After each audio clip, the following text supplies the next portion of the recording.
102 اعوذ باللہ من الشیطان الرجیم بسم اللہ الرحمن الرحیم وَإِذَا كُنْتَ فِيهِمْ فَأَقَمْتَ لَهُمُ الصَّلَاةَ فَلْتَقُمْ طَائِفَةٌ مِّنْهُمْ مَعَكَ وَلْيَأْخُذُوا أَسْلِحَتَهُمْ فَإِذَا سَجَدُوا فَلْيَكُونُوا مِنْ وَرَائِكُمْ وَلْتَأْتِ طَائِفَةٌ أُخْرَى لَمْ يُصَلُّوا فَلْيُصَلُّوا مَعَكَ وَلْيَأْخُذُوا حِذْرَهُمْ وَأَسْلِحَتَهُمْ وَدَّ الَّذِينَ كَفَرُوا لَوْ تَغْفُلُونَ عَنْ أَسْلِحَتِكُمْ وَأَمْتِعَتِكُمْ فَيَمِيلُونَ عَلَيْكُمْ مَيْلَةً وَاحِدَةً وَلَا جُنَاحَ عَلَيْكُمْ إِن كَانَ بِكُمْ أَذًى مِّن مَّطَرٍ أَوْ كُنتُم مَّرْضَىٰ أَن تَضَعُوا أَسْلِحَتَكُمْ وَخُذُوا حِذْرَكُمْ إِنَّ اللَّهَ أَعَدَّ لِلْكَافِرِينَ عَذَابًا مُهِينًا فَإِذَا قَضَيْتُمُ الصَّلَاةَ فاذكروا الله قياما وقعودا وعلى جنوبكم فإذا اطمأننتم فأقيموا الصلاة إن الصلاة كانت على المؤمنين كتابا موقوتا ولا تهنوا في ابتغاء القوم إن تكونوا تألمون فإنهم يألمون كما تألمون وترجون من الله ما لا يرجون وكان الله عليما حكيما.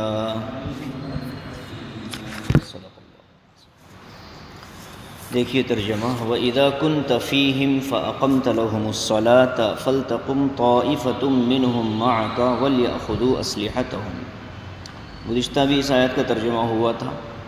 لیکن چونکہ تفسیر اور تفصیلات اس کی رہ گئی تھی، خلاصہ میں نے ذکر کر دیا تھا، اس لیے آج کا یہ سبق یہیں سے شروع ہوگا. وَإِذَا كُنْتَ فِيهِمْ، اور اے نبی صلی اللہ علیہ وسلم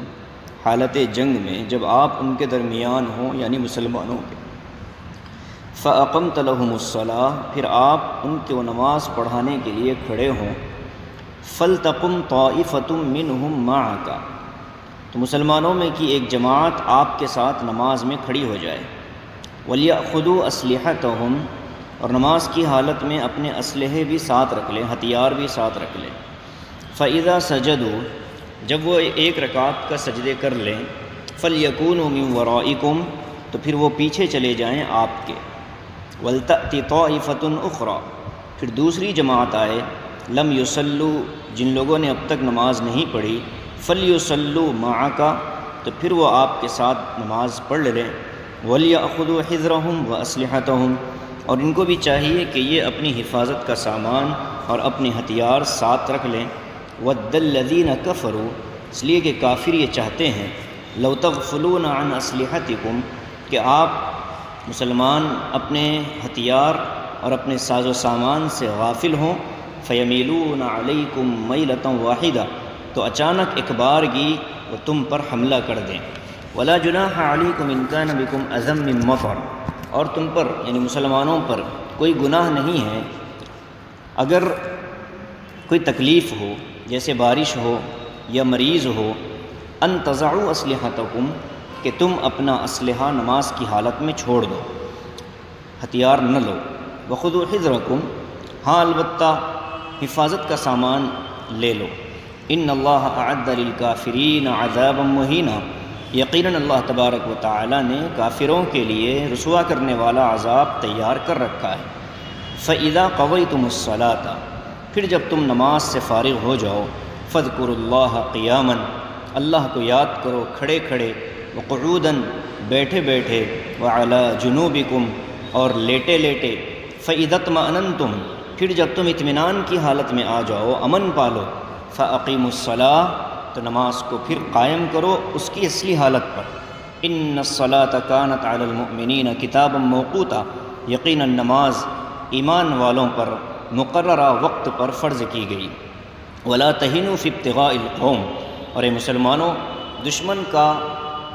پیچھا کرنے میں کمزوری نہ دکھاؤ۔ ان تکونوا تعلمون، اگر تم غمزدہ ہو، دکھی ہو، یعنی زخم لگے ہیں،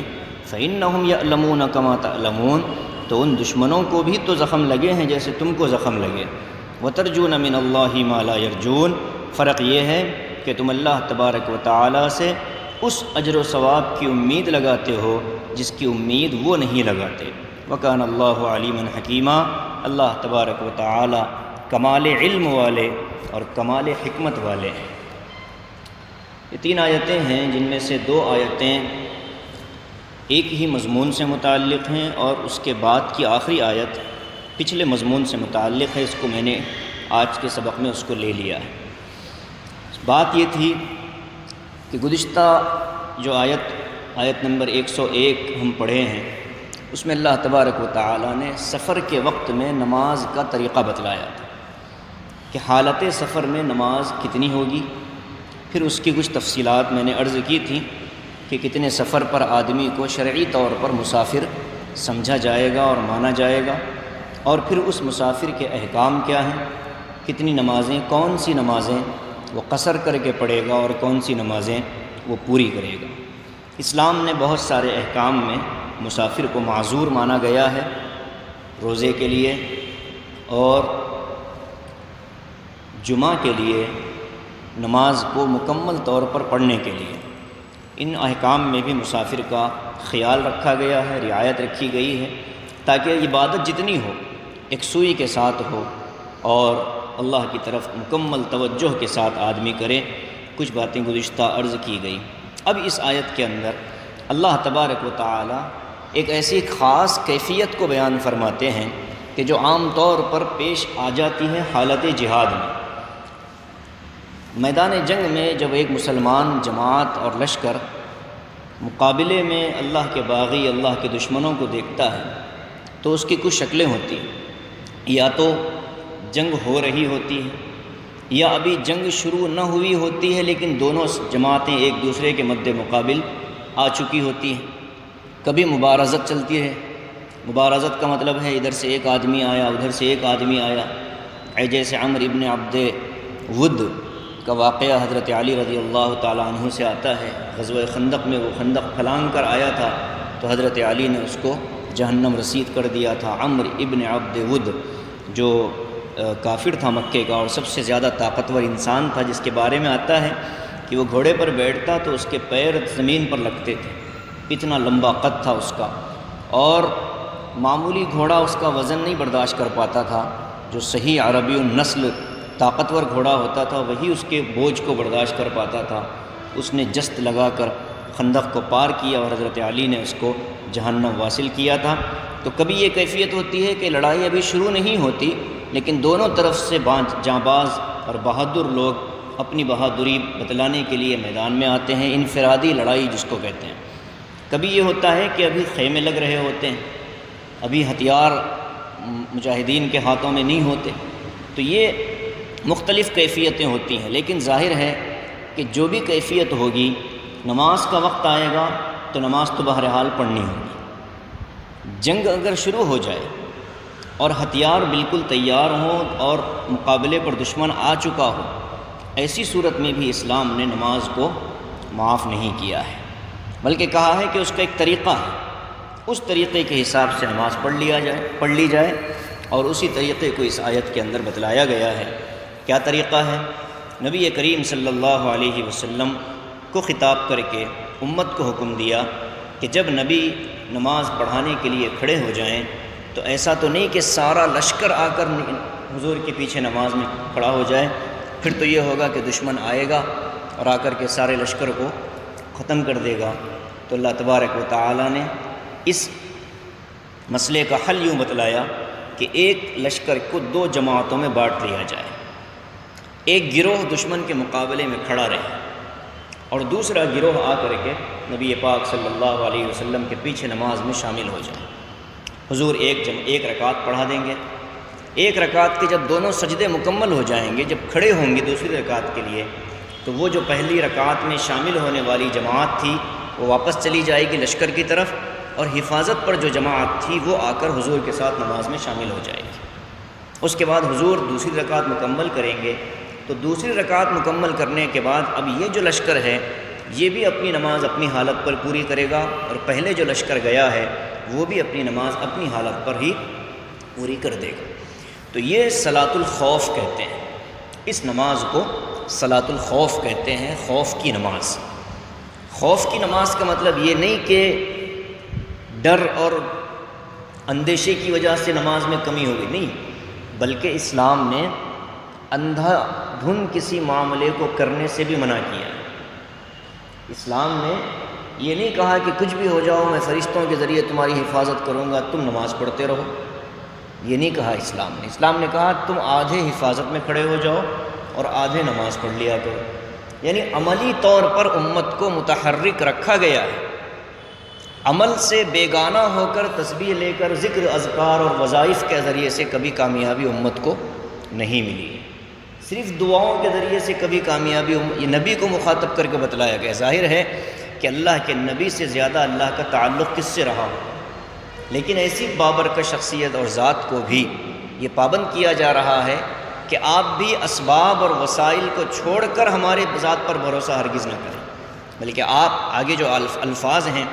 نماز پڑھنے والوں کو بھی کہا جا رہا ہے۔ ظاہر ہے کہ جب بندہ نماز میں آ جاتا ہے تو اس کا اللہ سے تعلق ہو جاتا ہے، لیکن آگے فرماتے ہیں جو دونوں گروہ ہیں، جو پہلی رکعت میں آپ کے ساتھ ہوگا اور جو دوسری رکعت میں آپ کے ساتھ ہوگا، ان دونوں گروہوں کو چاہیے کہ وہ جو نماز پڑھ رہے ہیں تو نماز میں اپنا زرہ، جو لوہے کا لباس ہوتا ہے تیروں اور نیزوں سے اپنے جسم کو بچانے کے لیے، وہ زرہ بھی پہنے ہوں، خود بھی سر پر لگایا ہوا ہو جو لوہے کی ٹوپی ہوتی ہے وہ بھی، اور ہتھیار بھی اپنے ساتھ باندھ کر رکھیں۔ عام حالات میں تو نماز کے لیے نماز پڑھتے ہوئے ہتھیار نہیں رکھا جائے گا، لیکن جنگ کے اندر تم پڑھ تو رہے ہو نماز، لیکن اپنے اسباب دنیا سے ہرگز غافل نہ ہونا، تاکہ اگر دشمن دوران نماز تم پر حملہ کرے تو تم نماز توڑ کر ان کا مقابلہ کرو۔ یہ جو حکم ہے، یہ حکم ہم جیسے بزدل مسلمانوں کو سمجھ میں نہیں آتا۔ ہم کو اس لیے سمجھ میں نہیں آتا کہ بچپن سے ہمارے ذہنوں میں ایک چیز بٹھا دی گئی ہے کہ اللہ پاک سے 2 رکعت نماز پڑھ کر اپنے مسئلے حل کروا لو، اللہ پاک سے 2 رکعت نماز پڑھ کر اپنی پریشانیاں حل کروا لو، دشمن مقابلے پر ہے تسبیح لے کر بیٹھ جاؤ، میدان جنگ میں نہ جانا بلکہ تسبیح کے دانے گنتے رہو، لا الہ الا انت سبحانک انی کنت من الظالمین پڑھتے رہو، یا لا حول ولا قوت الا باللہ العلی العظیم کا ورد کرو، سارے مسئلے حل ہو جائیں۔ اور ظاہر ہے کہ پچھلے 6 مہینے سے پورا ملک لا حول ولا قوت الا باللہ پڑھ رہا ہے، مسائل بننے کے بجائے بگڑتے چلے جا رہے ہیں۔ وجہ اس کی یہ ہے کہ شریعت کے اندر جو تقاضے ہیں، ان تقاضوں میں جن تقاضوں کو ہمارا دل آسانی سے قبول کرتا ہے اس کو ہم نے قبول کیا ہے، اور جو تقاضے دل پر گراں گزرتے ہیں ان کو ہم نے ترک کر دیا۔ نبی کریم صلی اللہ علیہ وآلہ وسلم ہمارے آئیڈیل ہیں، آقا علیہ الصلاۃ والسلام کی زندگی نمونہ ہے، تو وہ کام کیے جائیں جو حضور نے کیے ہیں۔ اور مدنی زندگی دیکھ لیں، مکی زندگی دیکھ لیں، آپ نے مکی زندگی کے اندر سارا کا سارا زور اس بات پر لگایا تھا کہ آپ افراد کو تیار کریں۔ آپ نے افراد تیار کیے، دین پر مر مٹنے کا جذبہ رکھنے والے افراد، اور ایسے افراد تیار کیے کہ پھر جب ہجرت کا موقع آیا تو حضور کی تربیت میں آنے والے مسلمانوں نے جائیدادیں بھی چھوڑ دی محض اسلام کی خاطر۔ یہ کام مکی زندگی میں حضور نے فرمایا، چونکہ مدنی زندگی میں پھر ان کو اپنی جان ہتھیلی پر لے کر کے میدان جنگ میں اترنا تھا، اور جب مدنی زندگی میں گئے تو پھر غزوہ بدر الکبریٰ پیش آیا۔ نبی پاک صلی اللہ علیہ وسلم قسم پرسی کے عالم میں نکل پڑے۔ آپ نے یہ نہیں کہا کہ غزوہ بدر کے اندر کہ میں مدینے میں بیٹھ کر اللہ اللہ کروں گا، اللہ فرشتے بھیجے گا اور مدد ہو جائے گی۔ یہ شریعت کے ساتھ مذاق ہے، اسلام کی روح کو کھوکھلا کرنے والی بات ہے۔ بزدلی اسلام میں نہیں ہے، بزدلی اسلام کے شعار کے خلاف ہے۔ مسلمان بزدل نہیں ہو سکتا۔ اگر کسی میں بزدلی ہے تو اس کا مطلب یہ ہے کہ اس کے ایمان کے لالے پڑ چکے ہیں، حرام کی ناجائز کی کمائی جا جا کر کے اس نے اپنے ایمان کو اتنا کھوکھلا کر دیا ہے کہ اب حوصلہ اور ہمت، بہت ساروں کا تو مسئلہ یہ ہے کہ جہاد کے موضوع پر بات سننے کے لیے بھی تیار نہیں، رونگٹے کھڑے ہو جاتے ہیں، دل دھڑکنے لگتا ہے اور گرمی آنے لگتی ہے جسم کے اندر کہ پتہ نہیں کون کب پولیس والا آ جائے اور پکڑ کر لے جائے۔ تو بھئی ایسی ظاہر ہے کہ بزدل قوم کی نہ اللہ کو ضرورت ہے، نہ پیغمبر اسلام کو ضرورت ہے، نہ اسلام کو ضرورت ہے۔ اللہ تعالیٰ کو باہمت نوجوان اور باہمت مسلمان پسند۔ تو یہ حالت جنگ میں ہے، اور لیکن نماز سے غفلت نہیں ہو رہی، یہ بیلنس ہے۔ نماز سے غفلت نہیں، اور ساتھ ہی ساتھ اپنی حفاظت کے ہتھیار سے بھی غفلت کا حکم نہیں۔ فرمایا کہ وَخُذُوا حِذْرَهُمْ وَلْيَأْخُذُوا حِذْرَهُمْ وَأَسْلِحَتَهُمْ، خود پہنے رہو، زرہ باندھ کر رکھو، اور اپنے ہتھیار اپنے ساتھ رکھو۔ وَدَّ الَّذِينَ كَفَرُوا لَوْ تَغْفُلُونَ عَنْ أَسْلِحَتِكُمْ، اس آیت کو موجودہ حالات پر آپ فٹ کر کے دیکھیں، میں ترجمہ کرتا ہوں، آپ حالات پر اس کو جوڑیں۔ کافروں کی دلی تمنا ہے کہ تم اپنے اسلحے اور اپنے ہتھیار سے غافل ہو جاؤ تاکہ وہ اچانک تم پر حملہ کر کے ختم کر دیں۔ نہیں ہوا۔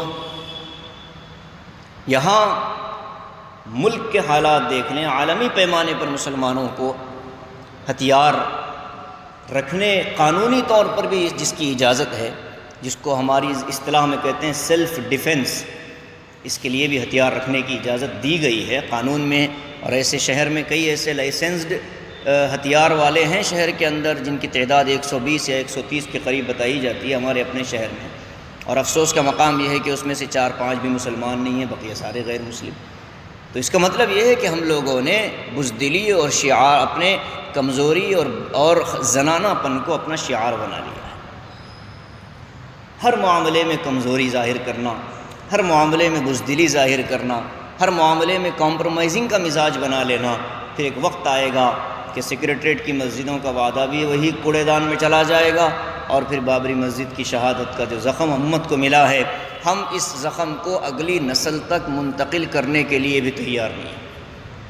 آپ کسی 15 سال 12 سال کے بچے سے پوچھیں کہ بیٹے بابری مسجد کے بارے میں بتلاؤ، تو اس کو کچھ نہیں پتہ۔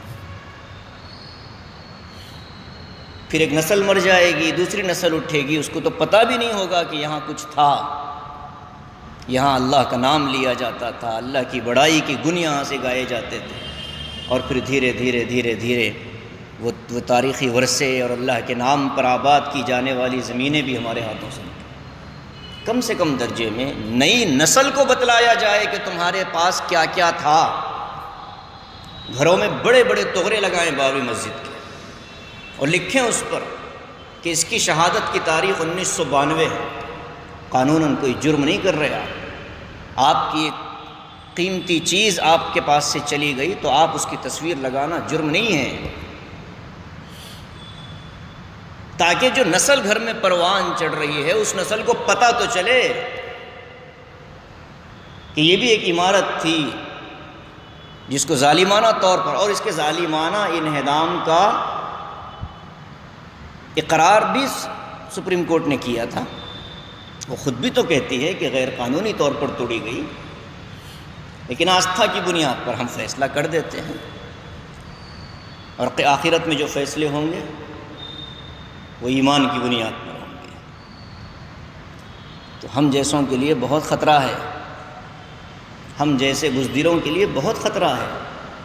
کہ نہ ادھر کے رہے نہ ادھر کے رہے، مرتے ہیں تو لوگ جنازوں میں آ جاتے ہیں،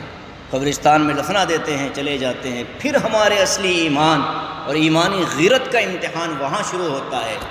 جہاں کوئی دیکھنے والا نہیں ہوتا۔ جس رب نے پیدا کیا، جس نے ایمان کی دولت دی، پر وہ رب ہے اور ہم ہیں۔ غیرت اپنے اندر پیدا کریں، بے حسی کو ہم اپنے اندر سے نکال پھینکیں، بزدلی کو ختم کرنے کی کوشش کریں۔ محتاط زندگی گزارنا اچھا ہے، لیکن احتیاط کے نام پر بزدلی اور کمزوری یہ اسلام کے خلاف ہے۔ آپ دیکھیں، آیتوں کو پڑھ کر دیکھیں قرآن کیا بتلانا چاہتا ہے۔ مطلب یہ تو نہیں کہ صرف اللہ کے رسول کے زمانے میں نازل ہوا انہی مسلمانوں کے لیے تھا، یہ تو قیامت تک کے لیے ہے، اس میں ہر دور کے مسلمانوں کے لیے رہنمائی موجود ہے۔ یہاں جو وَدَّ الَّذِينَ كَفَرُوا کا لفظ آیا ہے، اس سے مراد صرف ابو جہل ابو لہب نہیں ہیں، بلکہ موجودہ زمانے کے بھی جو الذین کفروا ہیں وہ بھی اس آیت کے اندر مراد ہیں۔ وہ بھی چاہتے ہیں کہ مسلمان اپنے ہتھیار اور اپنے اسلحے اور اپنی حفاظت کا انتظام چھوڑ دے، اور میں یہاں ذمہ داری سے کہتا ہوں، یہاں ہتھیار سے مراد صرف تلوار اور تیر نہیں ہے، بلکہ وہ تمام کام جو آپ کو محفوظ کر سکتے ہیں وہ ہتھیار کے اندر داخل۔ آپ زبردست تعلیمی ادارے قائم کرو، آپ کے لیے ہتھیار ہے۔ آپ اپنے بچوں کی بہترین دینی تربیت کرو، یہ آپ کے لیے ہتھیار ہے۔ آپ اپنے بچوں کو اندر ایک اچھا پکا مسلمان پیدا کریے، یہ بھی ہمارے لیے ہتھیار ہے۔ ہمارے بچوں کو اللہ اور اس کے رسول کی محبت ان کے دلوں میں ڈال دو، یہ بھی ہتھیار ہیں۔ مسجدوں میں بچوں کو لا کر کے مسجدوں سے جوڑنا، مسجدوں کے اعمال سے جوڑنا، یہ بھی ہتھیار ہے۔ انگریزی تہذیب کی نفرت، کفریہ معاملات سے نفرت بچوں کے دلوں میں پیدا کرنا، یہ بھی ہتھیار ہے۔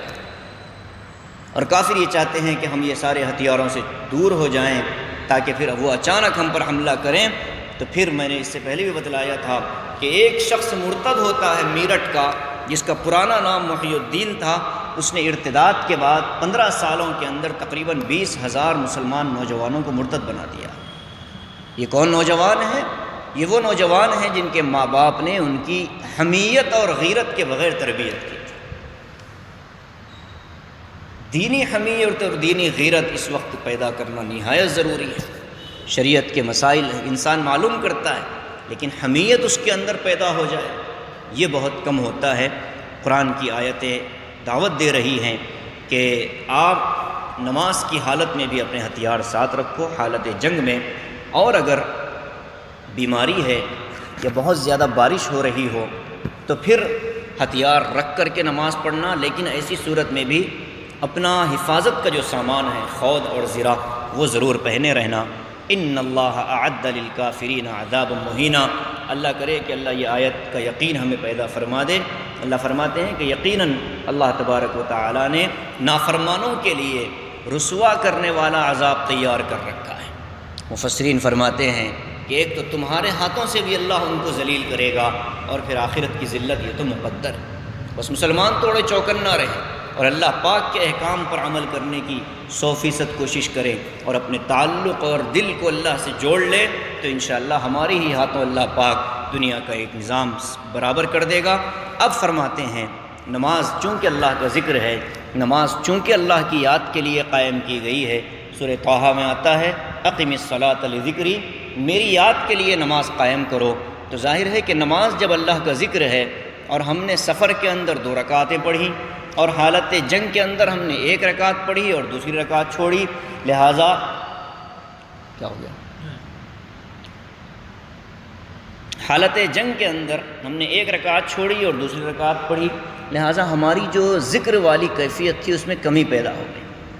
4 رکعت اگر آدمی نماز پڑھے گا تو اس میں 4 مرتبہ سورہ فاتحہ پڑھے گا اگر فرض کے علاوہ پڑھ رہا ہو۔ فرض نماز میں تو پہلی 2 رکعتوں میں پڑھنا تو واجب ہے سورہ فاتحہ،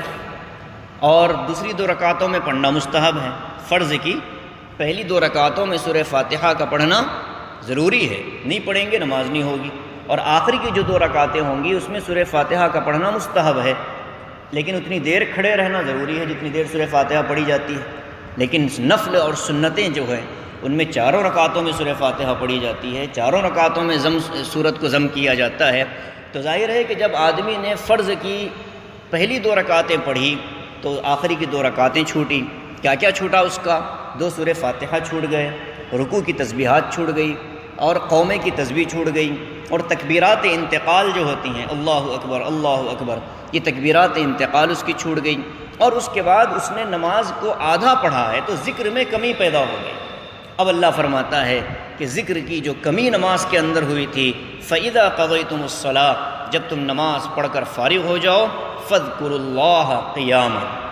تو کھڑے کھڑے بھی اللہ کو یاد کرنا، یعنی اللہ کا ذکر کرنا، وَقُعُودًا، بیٹھی ہوئی حالت میں بھی اللہ کو یاد کرنا اور اللہ کا ذکر کرنا، وَعَلَىٰ جُنُوبِكُمْ، لیٹے اگر ہو تب بھی اللہ کو یاد کر سکتے ہو، اللہ کا ذکر کر سکتے ہو۔ یہ تینوں کیفیتیں اللہ کو یاد کرنے اور اللہ کے ذکر کے لیے ہیں۔ اللہ کے ذکر کے لیے وقت کی کوئی قید نہیں ہے، جیسے نماز کے لیے وقت کی قید ہے کہ نماز آدمی جب چاہے تب نہیں پڑھ سکتا، اس کے لیے اوقات مقرر ہیں۔ اللہ کے ذکر کے لیے کوئی وقت مقرر نہیں ہے، 24 گھنٹے آدمی اللہ کا ذکر کرے۔ حدیث میں آتا ہے کہ جو مسلمان چند لوگ جہاں جمع ہوں وہاں اللہ کا ذکر نہ ہو اور نبی پاک صلی اللہ علیہ وسلم پر درود نہ ہو تو پھر ایسی مجلس، وہ مجلس ان کے لیے وبال بن جاتی ہے۔ اس لیے ذکر کو اصل سمجھ کر کے آدمی اپنے آپ کو اللہ سے جوڑے۔ فَإِذَا اطْمَأْنَنْتُمْ، فرمایا جب تم سفر سے واپس آ جاؤ یا جنگ ختم ہو جائے اور خوف کی کیفیت سے باہر نکل جاؤ، فَأَقِيمُوا الصَّلَاةَ، تو ایسی صورت میں نماز اب پوری پڑھو۔ ظاہر ہے کہ سفر سے جب واپس آ جائے گا آدمی اپنے مقام پر تو اس کو نماز پوری پڑھنی پڑے گی۔ جب سفر میں جو نماز میں قصر ہو گئی، مقام پر آ کر کے اس کو پورا ادا کیا جائے گا۔ اِنَّ الصَّلَاةَ كَانَتْ عَلَى الْمُؤْمِنِينَ كِتَابًا مَوْقُوتًا، یقیناً نماز ایمان والوں پر مقررہ وقت پر فرض کی گئی ہے۔ اب ظاہر ہے کہ نماز اپنے وقت پر ادا کی جا سکتی ہے، نماز کو وقت پر ادا کرنا فرض ہے۔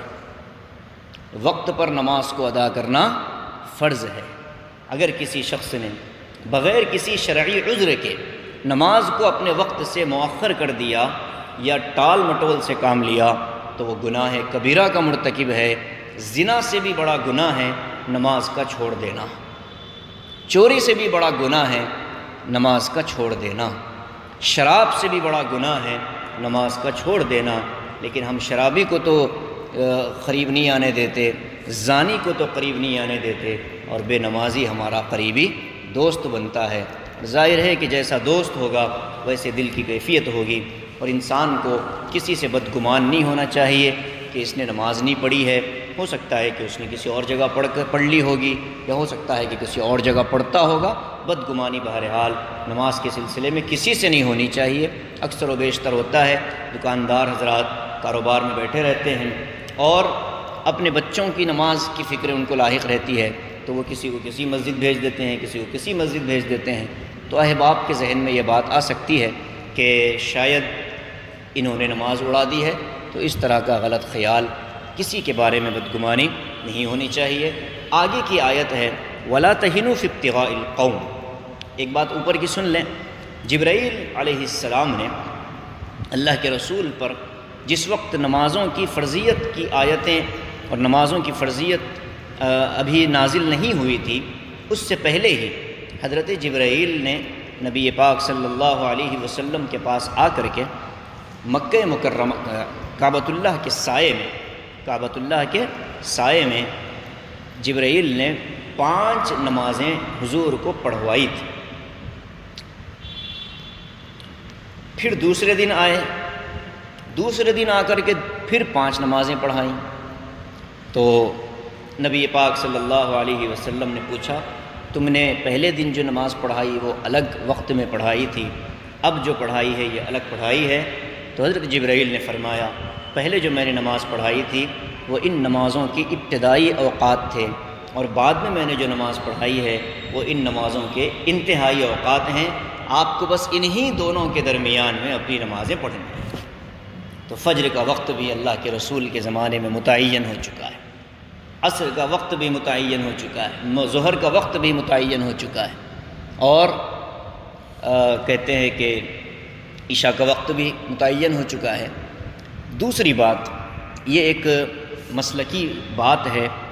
اختلاف کے طور پر نہیں بلکہ سمجھانے کے لیے عرض کروں گا کہ نماز کو اپنے وقت پر پڑھنے کا حکم دیا گیا ہے، لہٰذا جمع بین الصلاتین کا ایک مسئلہ آتا ہے،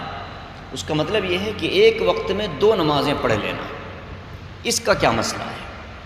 ایک وقت میں دو نمازیں پڑھ لینا۔ تو امام شافعی رحمۃ اللہ علیہ فرماتے ہیں کہ بہت زیادہ اگر مشکل حالت ہو، سفر کا مسئلہ ہو، تو شوافع کے نزدیک جمع بین الصلاتین کی اجازت ہے، لیکن وہ کہتے ہیں کہ پہلی نماز جو آپ آگے کر کے پڑھیں گے، یعنی ایک وقت میں ظہر پڑھ لی اور ظہر کے فوراً بعد عصر کی نیت سے عصر پڑھ لی، تو امام شافعی رحمۃ اللہ علیہ کے نزدیک سفر میں، اور وہ سفر جو مشکل طلب ہو اور وہاں کچھ نقصان کا اندیشہ ہو،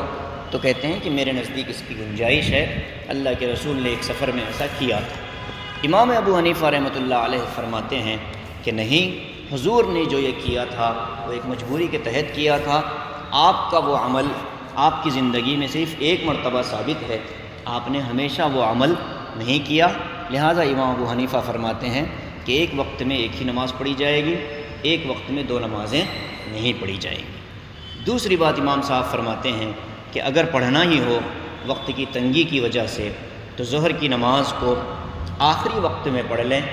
اور 5-7 منٹ کا جو درمیان کا وقت ہوتا ہے انتظار کر لیں، اور فوراً پھر عصر کے اول وقت میں عصر کی نماز پڑھ لیں۔ یہ ایک گنجائش نکل سکتی ہے، لیکن یہ بھی نہیں کہ وہ نماز ظہر کی نماز ظہر میں ہی ہو رہی ہے اور عصر کی نماز عصر کا وقت شروع ہونے کے بعد ہی ہو رہی ہے، تو صورت کے اعتبار سے نمازیں جمع ہو گئی، صورت کے اعتبار سے درمیان میں تھوڑا سا فصل ہے، وہ بھی کیوں ہے؟ تاکہ ظہر کا وقت ختم ہو، عصر کا وقت شروع ہو، تو ظہر کا وقت انتہائی وقت میں آ کر کے ظہر کی نماز پڑھی، اور اب اول وقت میں آ کر کے عصر کی نماز پڑھی، اس کی تو گنجائش ہے، لیکن ظہر کے وقت میں عصر پڑھ لینا، مغرب کے وقت میں عشاء پڑھ لینا۔ ہم ایک مرتبہ دہلی سے آ رہے تھے، تو ہمارے ساتھ ایک جماعت تھی جو نظام الدین سے چڑھی تھی، بیرون کی جماعت تھی،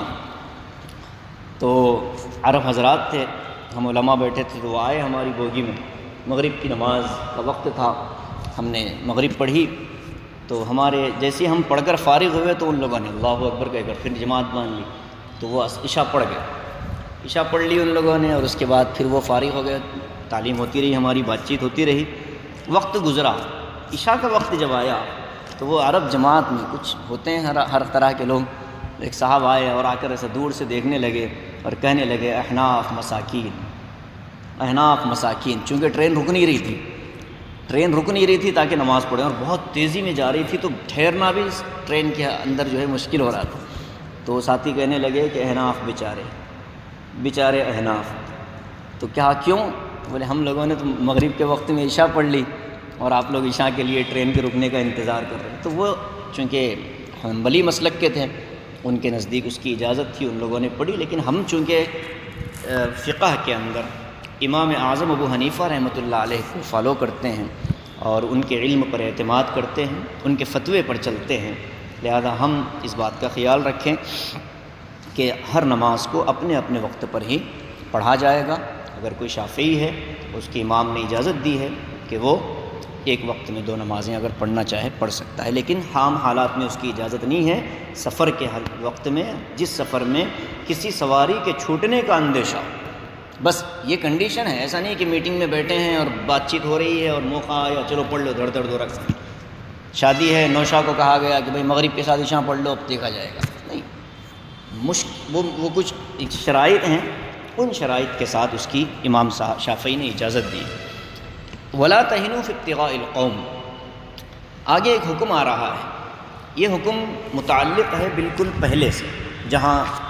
میدان جہاد کا حکم تھا۔ تو غزوہ بدر کے بعد آپ کو یاد ہے، میں نے غالباً سنایا بھی تھا چوتھے پارے میں، جب غزوہ بدر کا منظر آ رہا تھا تو فرمایا گیا تھا کہ مکے کے مشرکین نے جب شکست کھائی تو واپس جانے کے بعد اللہ کے رسول کو اطلاع ملی تھی کہ یہ لوگ دوبارہ جمع ہو رہے ہیں۔ نبی پاک صلی اللہ علیہ وسلم نے ایک دستہ روانہ کیا تھا، وہ بہت دور تک جا کر دیکھ کر کے آئے تھے لیکن کوئی ملا نہیں تھا۔ تو اس وقت جو مسلمان تھے ان لوگوں کو ہمت دلانے کے لیے اسلام کہتا ہے وَلَا تَهِنُوا فِي ابْتِغَاءِ الْقَوْمِ، دشمن کا مقابلہ، دشمن کا پیچھا کرنے میں، اس کا تعاقب کرنے میں بزدلی نہ دکھاؤ، کمزور نہ ہونا۔ اگر تم زخمی ہو، یہ سمجھ کر تم رکنا چاہتے ہو، آرام کرنا چاہتے ہو، یہ بھی تو سوچو کہ تمہارا دشمن بھی تو زخمی ہے۔ ان تکونوا تعلمون، اگر تم کو علم ہے، دکھ ہے، فإنہم یعلمون، تو دشمنوں کو بھی تو علم اور دکھ ہے، کما تعلمون، جیسے تم کو دکھ ہے۔ وترجون من اللہ ما لا یرجون، فرق یہ ہے کہ تم اللہ تبارک و تعالیٰ سے اس ثواب کی امید رکھتے ہو جس کی تمہارا دشمن امید نہیں رکھتا، اس لیے تم دونوں میں فرق ہے۔ وَكَانَ اللَّهُ عَلِيمًا حَكِيمًا، اللہ تبارک و تعالیٰ کمال علم والے ہیں، وہ جانتے ہیں کون سا حکم کب دینا ہے اور کون سا حکم کیا حکمت کے ساتھ ہے۔ حکیم اللہ حکمت والے بھی ہیں، علم والے بھی ہیں، جانتے ہیں کس کو کس حکم سے نقصان پہنچتا ہے اور کس کو کس حکم سے کیا فائدہ پہنچتا ہے۔ جن کو حکم دیا جا رہا ہے ان کو بھی اندازہ نہیں ہوتا، لیکن حکم دینے والا پروردگار جانتا ہے میرے اس حکم میں میرے بندوں کے لیے کیا فوائد ہیں اور میرے بندوں کے لیے کیا حکمتیں پوشیدہ ہیں۔ اللہ تبارک و تعالی ہمیں اپنے پروردگار کے حکیمانہ فیصلوں کو قبول کرنے اور اس پر عمل کرنے کی توفیق نصیب فرمائے، آمین۔ وآخر دعوانا ان الحمد للہ رب العالمین۔ آج